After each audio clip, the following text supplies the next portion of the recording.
오늘 함께 나눌 하나님의 말씀은 전도서 10장 4절에서 10절까지의 말씀입니다. 함께 말씀을 나누겠습니다.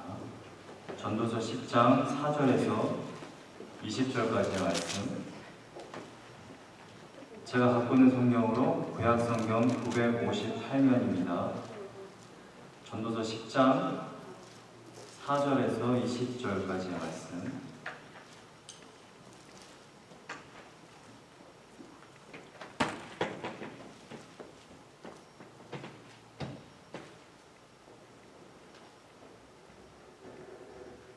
전도서 10장 4절에서 20절까지 말씀 다 찾으신 줄 알고 제가 공부하겠습니다.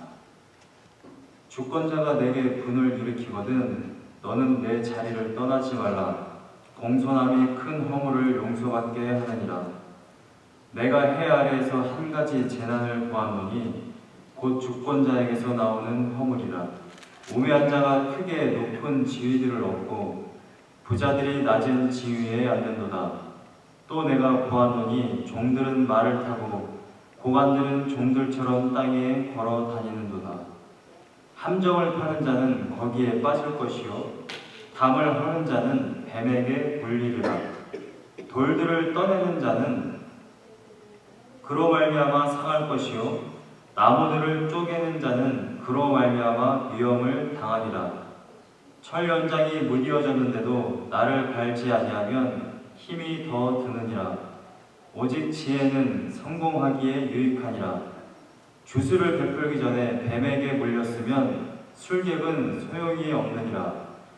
지혜자의 입의 말들은 은혜로우나 우매자의 입술들은 자기를 삼키나니 그의 입의 말들의 시작은 우매요 그의 입의 결말들은 심히 미친 것이니라. 우매한 자는 말을 많이 하거니와 사람은 장래일을 알지 못하나니 나중에 일어날 일을 누가 그에게 알리리요.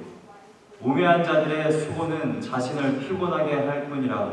그들은 성읍에 들어갈 줄도 알지 못함이니라. 왕은 어리고 대신들은 아침부터 잔치하는 나라여 내게 화가 있도다. 왕은 귀족들의 아들이요 대신들은 취하지 아니하고 기력을 보하려고 정한 때에 먹는 나라여 내게 복이 있도다. 게으른즉 석가래가 내려앉고 손을 놓은즉 집이 새느니라. 잔치는 희락을 위하여 베푸는 것이요 포도주는 생명을 기쁘게 하는 것이나 돈은 범사에 이용되느니라. 심중에라도 왕을 저주하지 말며 침실에서라도 부자를 저주하지 말라. 공중의 새가 그 소리를 전하고 날짐승이 그 일을 전파할 것임이니라. 아멘. 전도서가 벌써 10장에 다다랐습니다. 좀 있으면 전도서가 끝나게 되는 것이죠. 전도서가 좀 있으면 끝나게 되는데 전도서의 핵심 내용이 무엇인지 아시겠습니까? 지금까지 나눈 이 말씀을 통해 전도서가 어떠한 내용을 품고 있는지, 전도서가 도대체 무슨 말을 하고 싶어 하는지 여러분들이 정확하게 아셔야 됩니다. 여러분들이 정확하게 그걸 모르고 계시다면 제가 설교를 잘못하고 있었던 것이죠. 10장에 이르러서 제가 잠깐 전도서의 핵심 내용을 말씀드리겠습니다. 아주 간단합니다. 결론은 하나님을 경외하라는 겁니다. 12장을 보면 하나님을 경외하라고 말하고 있어요. 전도서의 주된 내용은 이겁니다. 인생은 죄인이 타락함으로 말미암아 온 세상이 다 인생이 모순되었다, 수수께끼가 됐다, 허무해졌다. 그런데 이러한 인생 가운데서도 우리는 이 인생이 전도서 3장 13절에서 말하고 있는 것처럼 이 인생은 하나님의 선물이기 때문에 우리가 보기에 분명 타락한 우리의 본성으로 말미암아 죄로 말미암아 분명히 인생은 잘못되어 있어요. 잘못된 이 인생을 분명히 하나님이 끝날에 바로 잡으신다고 성경 전체에 분명히 말하고 있습니다. 근데 우리는 어쨌든 허무한 인생을 살아가요. 우리가 노력한다고 해서 노력의 결실을 맺는 것도 아니고, 부자가 꼭 존귀한 것도 아니고 열심히 일한다고 해서 부자가 되는 것도 아니고 또 악한 자들이 많은 사람들도 괴롭히기도 하고 이러한 웃음덩어리의 인생이 우리가 보고 있는 현실인 겁니다. 리얼리티예요. 그런데 그러한 인생을 바라볼 때 우리가 그냥 슬퍼하고 불안해하고 분노를 일으키고 그래 나도 될 대로 되라 경솔하게 가볍게 어차피 인생 망가졌어 나도 내 마음대로 살 거야 어차피 노력해도 안 되네 다들 잘못된 방법으로 돈을 축적하네 나도 그렇게 한번 살아봐야 되겠다 이렇게 말하고자 하는 의도가 전혀 없습니다. 현실은 현실이고 그러나 그 현실 너머에 인생의 본질이 있다는 거예요. 인생의 근본 인생은 하나님께서 선물로 주신 것이라는 것입니다. 그래서 우리는 현실의 비로 슬픈 것처럼 보이고 불안해 보이고 화가 때로 나고 할지라도 우리는 이 인생 가운데서 이 의자 하나도 하나님께서 주시지 않았으면 우리는 앉아있을 수 없다. 저 밖에 있는 자연도 하나님께서 허락하시지 않으면 꽃을 피울 수 없다는 것을 알고 인생 하나하나를 오늘의 하루하루를 정말 귀하게 값지게 살아가야 한다는 것입니다. 여러분들의 인생이 정말 기쁨으로 귀하고 소중하게 살아가는 그러한 나날이 되시기를 간절히 소망합니다. 아멘. 오늘 저희가 읽은 본문 말씀 4절에서 20절까지의 말씀은 앞서서 분명히 저는 이야기했습니다. 하나님께서 주신 것을 기뻐하며 살아가야 한다. 그리고 지난주에는 지혜로운 사람이 되도록 분명히 권면했습니다. 지혜로운 사람, 우리가 지혜롭게 하루하루를 살아가는 것이 무엇이라고 말씀드렸습니다. 그것은 하나님을 경외하며 하나님의 그 길을 따라가는 겁니다. 그래서 우리가 그 길에 다다랐을 때에 주님이 계시면 제대로 된 길을 간 거예요. 근데 여러분들이 지금 당장이라도 내가 걸어온 길을 보고 그래 내가 이 길을 이렇게 걸어가 봤을 때 이 길의 끝에 예수님이 계시다는 확신이 없다면 여러분들의 인생을 잘못 살고 있다는 것입니다. 그럼 우리가 어떻게 지혜로운 길을 걸어갈 수 있느냐? 거기에 대한 방법이 오늘 본문 말씀인 것입니다. 오늘 본문의 4절부터 11절까지의 말씀은 가장 기본적인 인생의 자세를 이야기하고 있습니다. 이것은 마음이에요. 우리가 인생을 살아가는 마음 자세가 어찌 되어야 하느냐? 그것을 4절부터 11절까지의 말씀을 통해 이야기하고 있습니다. 그리고 12절부터 20절까지의 말씀은 언행이에요. 실제적인 우리들의 마음 자세가 어떻게 되어야 한다라는 것을 전도서는 가르치고 난 다음에 우리들의 마음 자세가 겉으로 표출되는 그 실제적인 사례를 지금 이야기하고 있는 것이 오늘 본문인 것입니다. 그래서 여러분들이 내가 이 길을 열심히 걸어가 봤을 때에 그 길의 끝에 예수님이 있냐 없느냐를 판단할 수 있는 실제적인 기준이 되는 것이 오늘 본문 말씀이라는 것을 여러분들이 아셔야 합니다. 4절부터 11절까지의 말씀은 우리가 인생을 살아가는 마음 자세를 이야기하고 있다고 말씀드렸습니다. 하나님이 주신 이 귀한 인생, 여러분 우리가 그냥 이 땅에 왔다가 그냥 죽어가는 인생이라고 한다면 전혀 귀할 것이 없어요. 그냥 왔다가 그냥 죽는 거예요. 그런데 문제는 이 인생이 그냥 생겨난 것이 아니라 하나님이 주신 거라는 거예요. 제가 말씀드렸다시피 누군가가 나에게 선물을 줬다면 이 선물을 정말 귀하게 쓸 줄 알아야 하는 것이 사람의 기본적인 도리라고 사람들이 이야기합니다. 그런데 인생은 사람이 준 선물 수준이 아니에요. 하나님이 우리에게 준 선물입니다. 이게 성경에 말하고 있는 거예요. 너무나도 귀한 거예요. 그래서 우리는 함부로 살아갈 수가 없는 거예요. 2010년도에 정말 황당하고 충격적인 사건이 하나 있었어요. 신정동에서 제목이 이렇게 되는 것 같아요. 신정동 옥탑방 살인사건. 30대, 이제 갓 30세가 된 남자가 바로 옆집에 있는 일가족을 죽였습니다. 그런데 죽인 이유가 뭐냐라고 물어보니까 자기는 백수고 하루하루가 너무나도 고달픈데 옆집에서 계속 웃음소리가 들리더라고요. 그래서 그 행복한 웃음소리가 마음에 안 들어서 들어가서 일가족을 죽였어요. 아버지, 어머니, 자녀 둘. 여러분, 이유가 너무 황당하지 않습니까? 원한을 가진 것도 아니고요. 옆집에 행복한 웃음소리가 들린다고 해서 그 집에 들어가서 사람들을 죽였다는 거예요. 자기는 백수고 청년 실업에 아무리 노력해도 취업은 안 되고 인생 도저히 안 되겠다.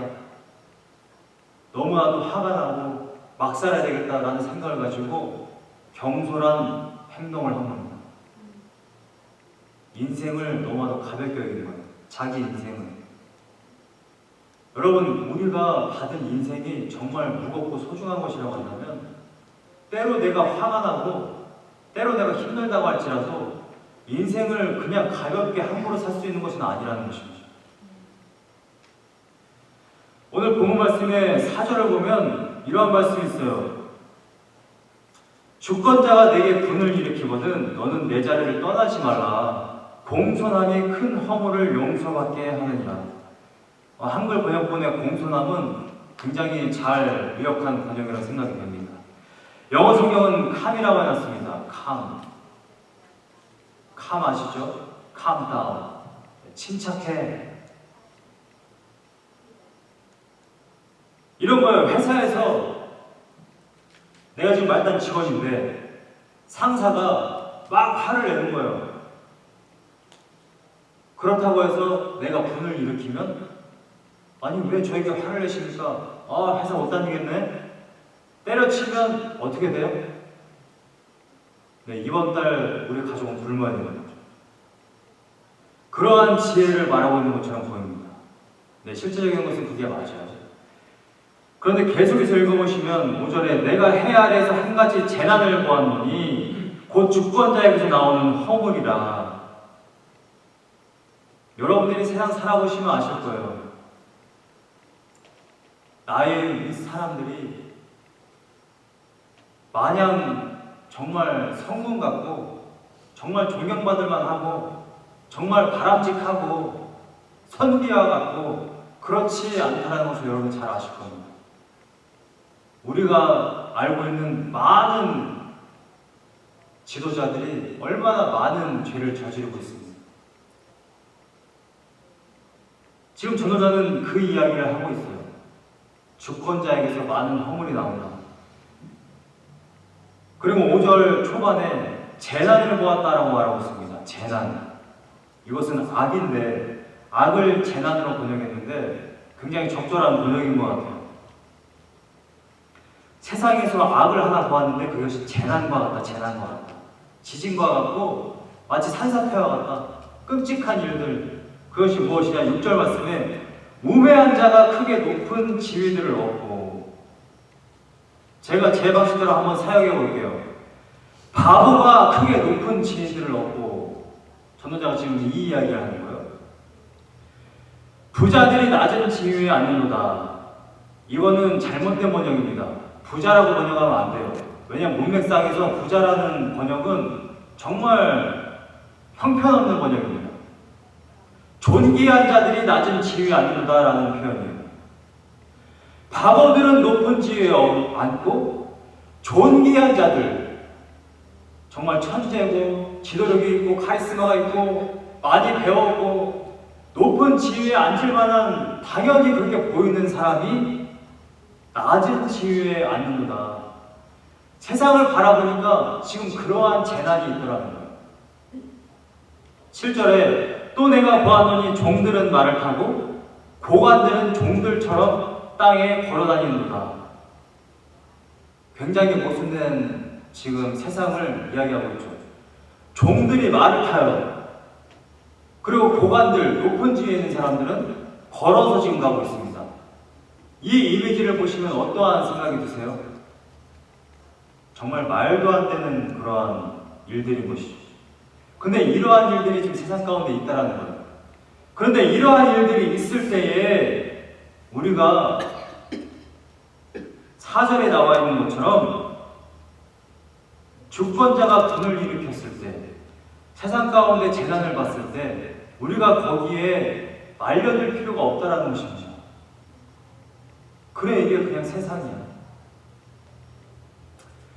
자, 4절부터 7절까지의 말씀을 저는 이렇게 정리했습니다. 다른 사람, 자, 우매자가 높은 지에 앉고 존귀한 자는 낮은 지에 앉고, 또 내가 보니까 종들은 말을 타고요, 그리고 높은 지위에 있는 고관들은 오히려 땅에 걸어다녀요. 다른 사람들을 봤을 때 우리가 거기에 매번 말려들 필요 없다라는 거예요. 내가 분노를 일으키고 거기에 반응할 필요 없다는 것입니다. 그러한 세상을 바라봤을 때 우리가 선택할 수 있는 방법은 뭐냐? 신중함입니다. 신중함. 4절에 나와 있는 것처럼 캄, 침착함, 공손함. 왜냐하면 인생은 무거워요. 인생은 굉장히 귀합니다. 그 옥탑방 살인 사건을 저지른 사람처럼 세상이 날 너무 힘들게 해. 내가 일할 자리가 없어. 열심히 공부해서 대학교까지 가고 또 대학교 내내 취업 준비를 했는데 취업이 안 되네. 세상이 도대체 왜 이래? 근데 옆집은 왜 저렇게 시끄럽게 웃어? 왜 이렇게 행복해? 나는 힘들어 죽겠는데. 바로 옆에 있는 나는 힘들어 죽겠는데 왜 이렇게 행복해 하는 거야? 그래서 가가지고 옆집 사람을 죽이는 행위. 그렇게 하지 말라고 말하는 것이 바로 전도서가 말하고 있는 거예요. 우리의 인생은 가볍지 않다는 것입니다. 한순간의 분노, 한순간에 마음에 안 드는 것 때문에 나의 인생을 그냥 쓰레기로 버려버리면 안 된다는 것입니다. 다른 사람에게 대하여 신중해야 한다. 8절부터 11절까지의 말씀을 보면 마치 속담 같고 수수께끼 같지만 여러분 잘 한번 생각해 보세요. 이거는 지금 어떤 직업을 가진 사람을 이야기하고 있는 겁니다. 함정을 파는 자, 덫을 놓는 자라는 거예요. 사냥꾼을 이야기하는 것입니다. 왜냐하면 지금 뱀에게 물리리라 이러한 표현을 지금 쓰고 있거든요. 후반절에 함정을 파는 자는, 덫을 놓는 자는 거기에 빠질 것이다. 여러분 이건 무슨 말이냐면 너 함정 파지 마. 함정 파면 네가 거기에 빠져 라는 말이 아니고요. 덫을 놓는 사냥꾼도, 사냥에 대한 전문가도 자기가 그 함정에 빠질 수 있다. 그러니까 조심해라 라는 말이에요. 제 해석이 틀린 것 같습니까? 9절과 10절 말씀을 계속해서 한번 볼게요. 9절에 돌들을 떠내는 자는 라고 되어 있죠. 직업을 가진 사람입니다. 돌들을 떠내는 자는 석공을 이야기하는 겁니다. 돌들을 떠내는 자는 그로 말미암아 상할 것이요, 나무들을 쪼개는 자는, 나무를 패는 자를 이야기하는 것이죠. 목공 일을 하는 사람을 이야기합니다. 나무들을 쪼개는 자는 그로 말미암아 위험을 당하리라. 이어서 10절 말씀을 보면 철 연장이 무디어졌는데도 나를 갈지하지 않으면 힘이 더 드느니라. 톱질을 하는 사람이 톱을 안 갈면 인생이 힘들어요. 그 이야기를 하고 있는 겁니다.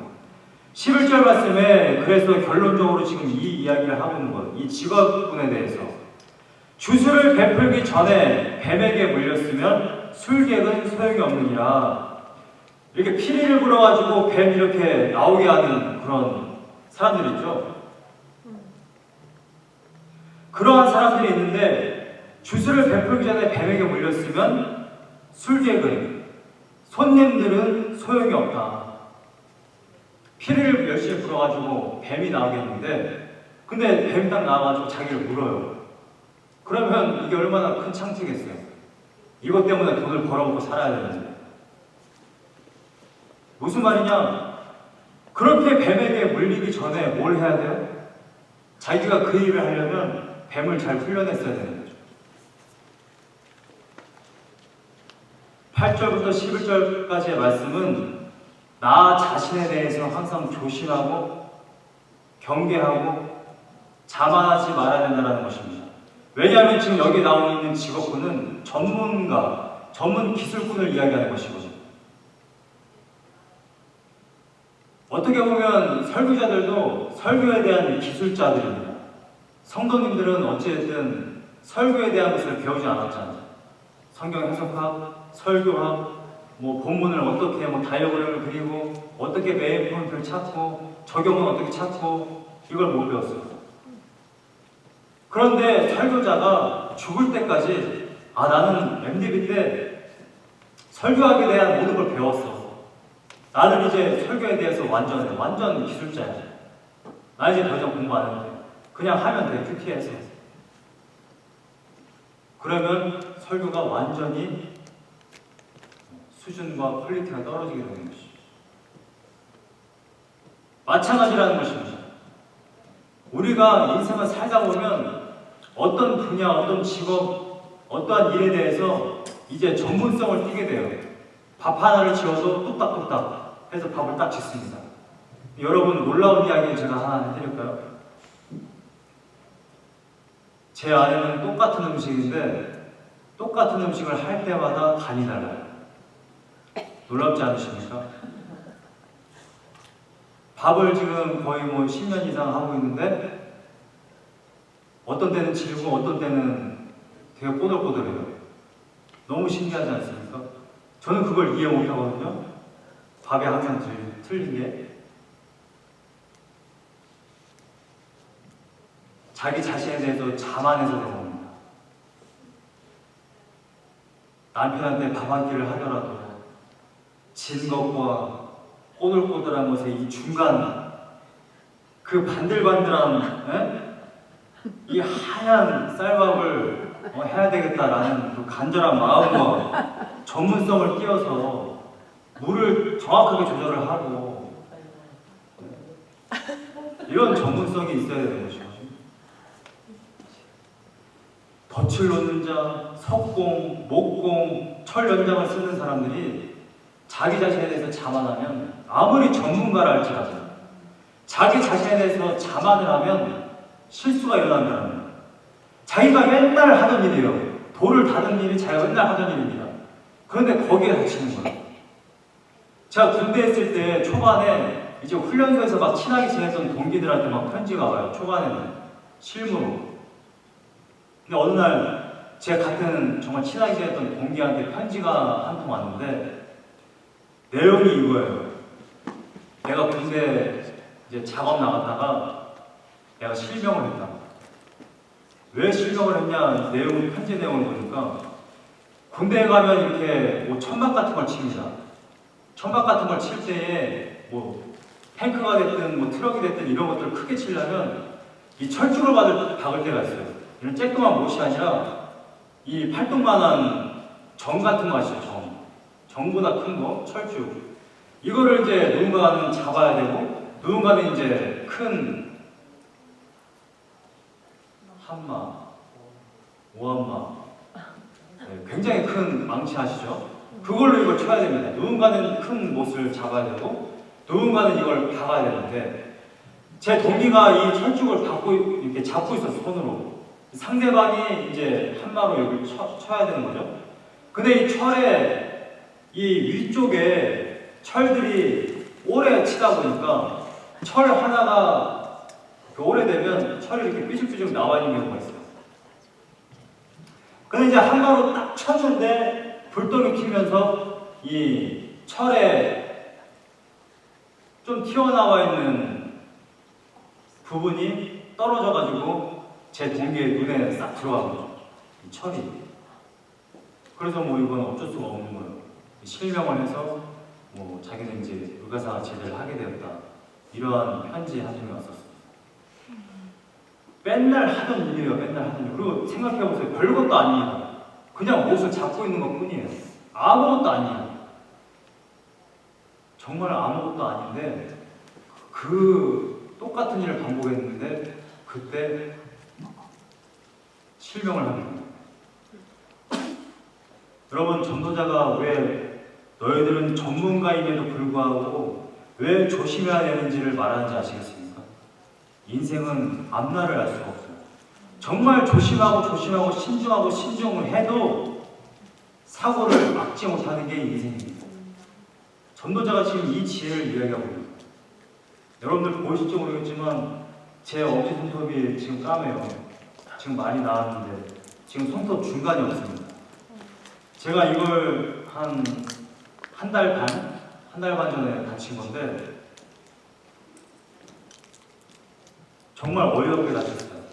이게 어떻게 다쳤는지 아십니까? 자동차 문에 다쳤어요. 제 자동차 문.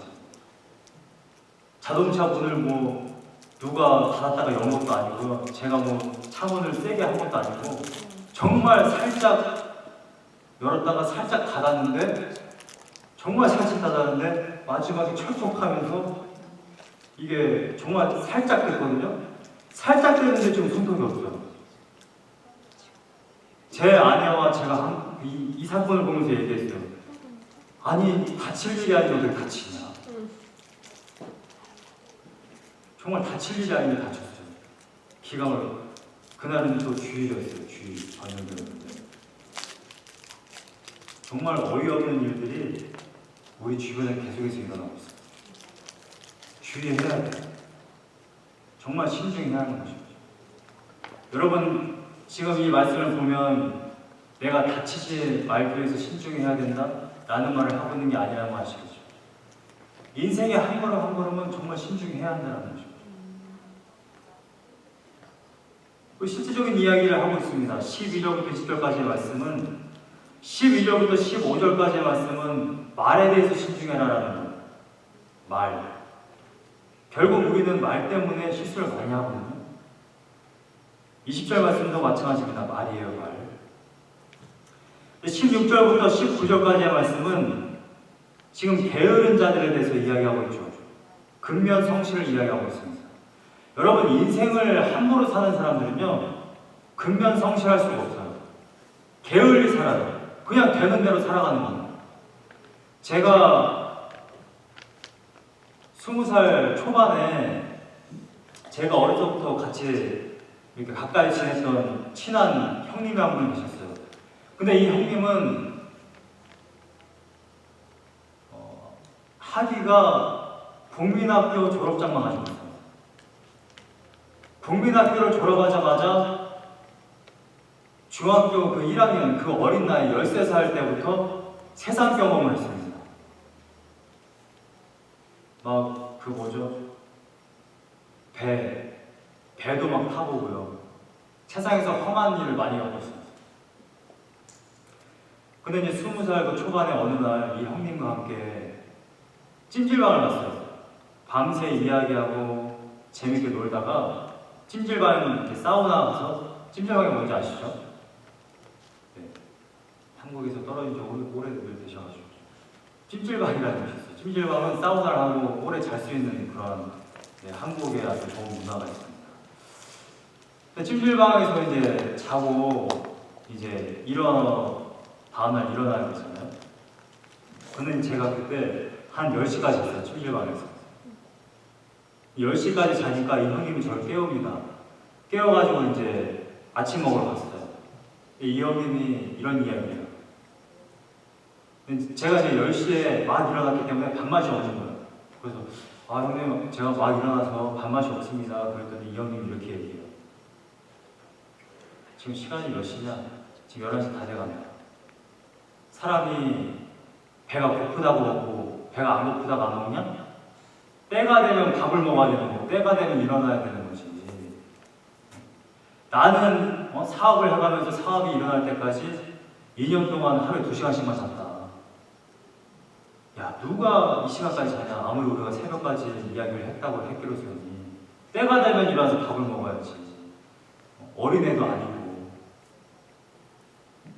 그 한마디가 지금까지 참 와닿아요. 그렇다고 해서 제가 지금 되게 막 성실하다 이런 말을 하고 있는 것은 아닙니다. 여전히 게으르지만 그 말이 저에게 굉장히 남아요. 16절 말씀을 보면요, 왕은 어리고, 실제적으로 어리고 어릴 수 있고요, 또 이렇게도 해석할 수 있어요. 참 자격 없는 왕, 이렇게도 해석할 수 있겠죠. 실제적인 사례가 없기 때문에. 근데 왕은 어리고 대신들은 아침부터 잔치하는 나라여 내게 화가 있도다. 여러분 한번 생각해 보세요. 회사도요, 나가면 아침에 뭐라죠? 아침에 보통 미팅합니다. 아침에 보통 회의를 해요. 자, 오늘 우리 회사는 이런 일을 할 것이고 오늘 이런 성과를 내야 됩니다. 일반적인 사람들도 아침에 보통 오늘 하루를 어떻게 살아야 될지가 다 계획이 나와요. 그리스도인들도 대부분 아침부터 새벽 기도를 하고 하나님 앞에 나아가서 큐티를 하고 있잖아요. 그런데 본문 말씀을 보면 16절에 아침부터 잔치하는 나라요 내게 화가 있도다. 여기서 잔치는 그 연락을 즐기는 걸 말합니다. 그 많은 고대사에서 보여주는 것처럼 아침부터 술판을 벌이는 거예요. 아침부터 왕이랑 귀신들이 모여가지고 술을 마시고 해봐요. 그럼 그 하루를 내내 뭘 하겠어요? 하루 내내 술을 먹고 놀았는데 어떻게 정사를 돌보겠습니까? 나라를 어떻게 돌보겠어요? 나라가 어떻게 돌아가든지 간에 우리는 그냥 마셔! 즐겨! 이렇게 돌아가는 것을 지금 이야기하고 있는 것입니다. 될 대로 되라. 나라가 망하고 누가 쳐들어오든 말든. 근데 그런 나라에 어떻게 되느냐? 내게 화가 있다가 이렇게 말해요. 18절 말씀에 게으른즉 석가래가 내려앉고 손을 놓은즉 집이 새느니라. 여러분 집에 지붕 위에 비가 새는데 그걸 가만히 두고 볼 사람 있습니까? 그럼 비가 오는 날 막 새는 거죠.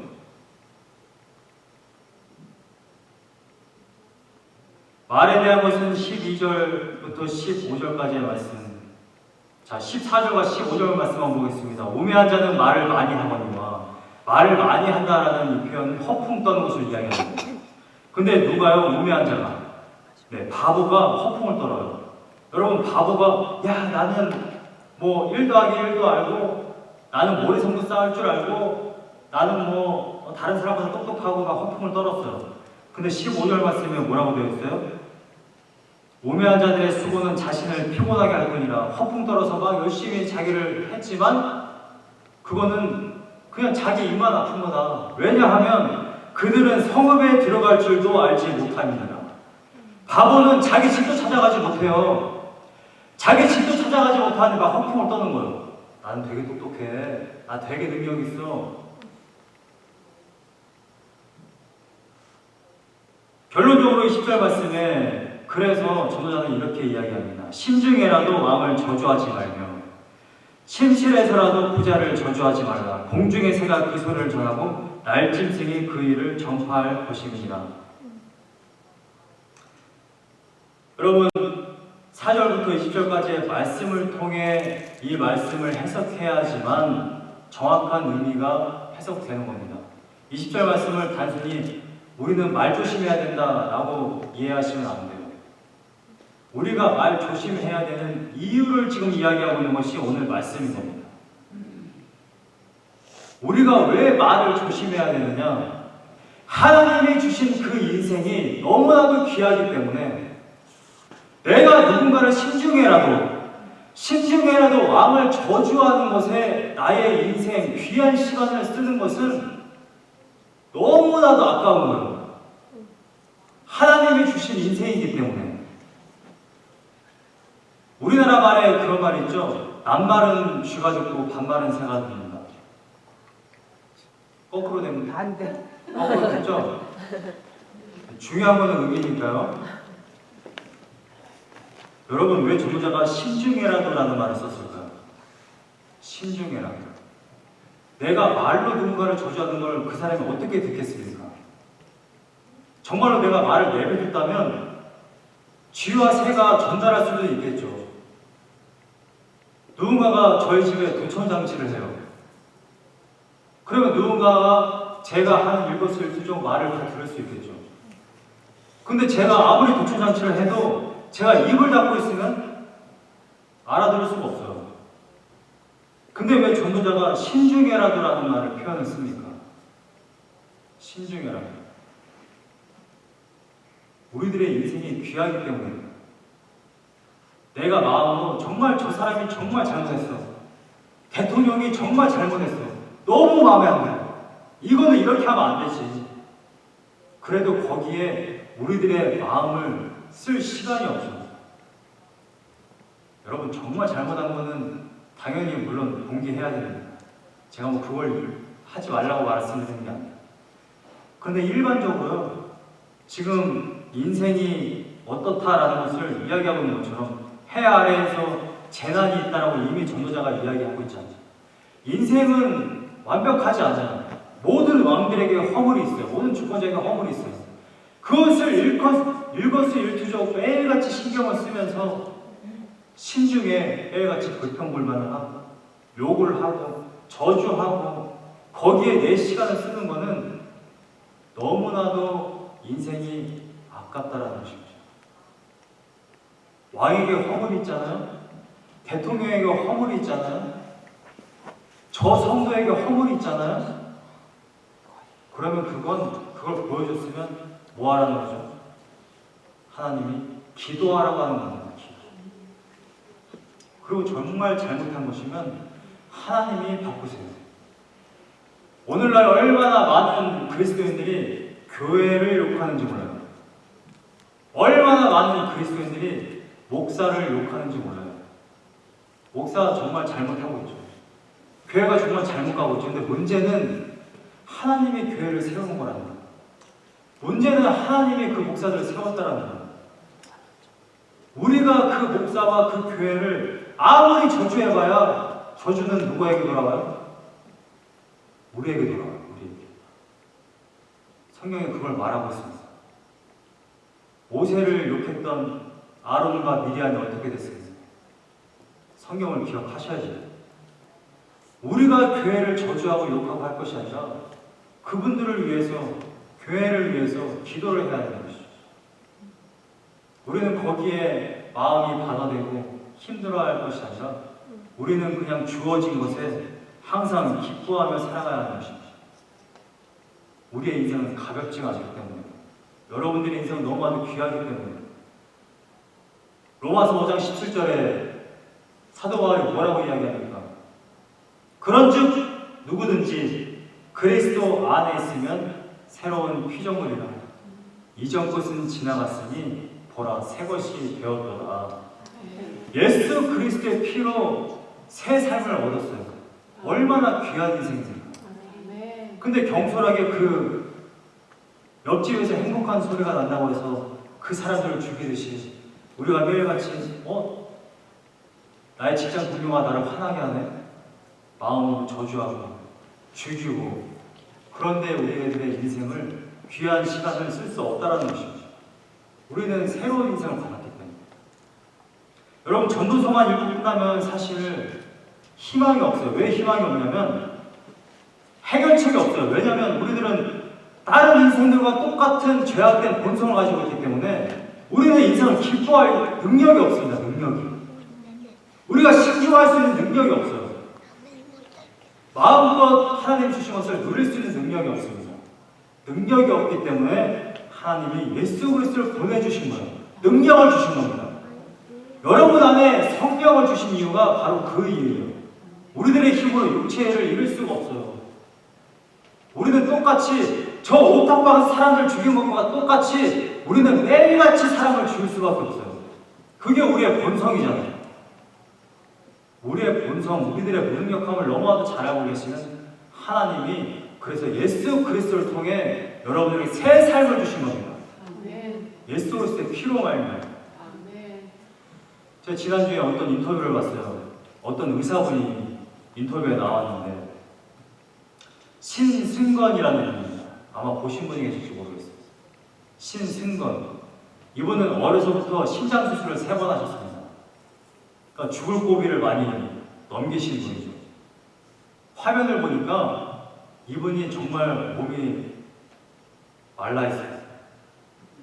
정말 얼굴이 이만큼 하다면 어깨가 이만큼, 정말 몸이 굉장히 왜소하시거든요.